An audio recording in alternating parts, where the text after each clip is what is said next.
Agora, te falar uma coisa, das vantagens que eu gosto muito, muito, muito do desengrosso é você poder fazer, por exemplo, aqueles projetos de tábua de carne, sabe? Que você faz união de madeira.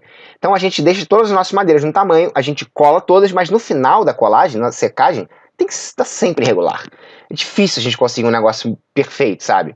Às vezes a gente até consegue bom o suficiente para só lixar, mas é muito legal passar no desengrosso, tá? Tá tudo pronto ali, passou no desengrosso, pô, ele deixou lá o zero bala, parece uma madeira nova, só que com marchetaria, né? Com madeiras diferentes.